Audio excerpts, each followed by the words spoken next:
Pero como quiero contestar a la pregunta de alguna manera, pues entonces voy a comentar algunas cosas acerca de la difusión de la obra de Bueno, dando por supuesto que la difusión de la obra de Bueno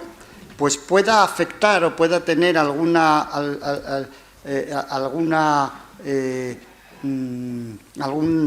efecto sobre lo que sea en el futuro la relevancia histórica de Bueno, ¿no? Entonces, sobre la difusión de Bueno y de su obra, pues hay una cosa muy importante que hay que comentar, que es que los canales y los medios de difusión de una obra filosófica pues han cambiado mucho en las últimas décadas. Pues antes eran libros, revistas y periódicos en papel, era la radio y la televisión generalistas en todo caso, pero estos medios pues no, por supuesto, siguen ahí,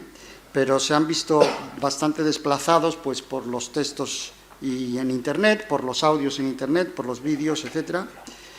Y Gustavo, el hijo del filósofo, pues supo anticiparse a este cambio tecnológico y ha logrado que muchos textos de la obra de su padre, incluidos libros enteros, muchas de sus intervenciones públicas grabadas en vídeo, etcétera, pues que tengan una posición de liderazgo indiscutible en el ámbito de la filosofía en Internet en español. Los textos y los vídeos de Bueno sobre la filosofía, en español, pues cuentan con centenares de miles de visitas, con miles de seguidores, y la verdad es que es un reto mantenerse en estas posiciones de cabeza en este mundo tan cambiante tecnológico, tan competitivo, etcétera, etcétera.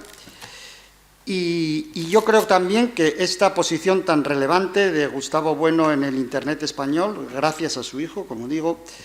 pues que es en este momento el mayor activo que tiene la Fundación Gustavo Bueno. Luego, por otro lado, al lado de esta difusión tan importante en el Internet español, pues hay dos circunstancias que han rodeado la edición de la obra de Gustavo Bueno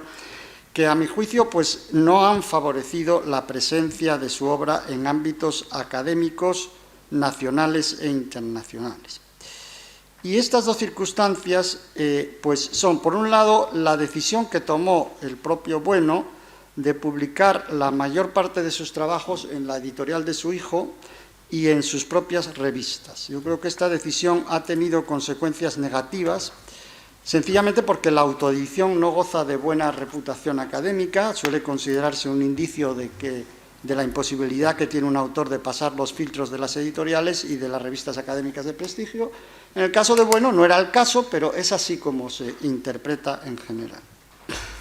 Y además la publicación en una editorial familiar con una distribución reducida y en revistas propias, pues ha hecho que algunas obras importantes de Bueno pues hayan quedado fuera tanto de los círculos comerciales como de los académicos. La excepción quizá fueron los libros de crítica política de las dos últimas décadas, que esos sí fueron publicados en editoriales con buena distribución, pero estos libros pues fueron concebidos de una manera un poco diferente por sus editores, porque son libros concebidos como libros de consumo estacional, ¿no? Entonces, el resultado de todo esto es que a día de hoy los libros de Gustavo Bueno no se encuentran ni siquiera en las librerías más grandes ni más importantes de España, y no se encuentran, desde luego, en las librerías de Hispanoamérica y del resto del mundo, ¿no? Y por la misma razón,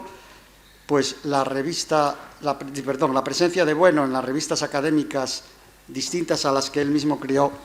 pues es también muy escasa. Luego hay otra segunda circunstancia que ha afectado de un modo negativo a la difusión de la obra de Bueno, y que es la siguiente, que es que desde la Segunda Guerra Mundial, por la propia estructura de la guerra y de cómo terminó, pues el mundo académico internacional de la filosofía, de la ciencia y de la tecnología ha venido utilizando el inglés como lengua franca internacional. Y entonces, en el periodo que cubre la vida de Gustavo Bueno,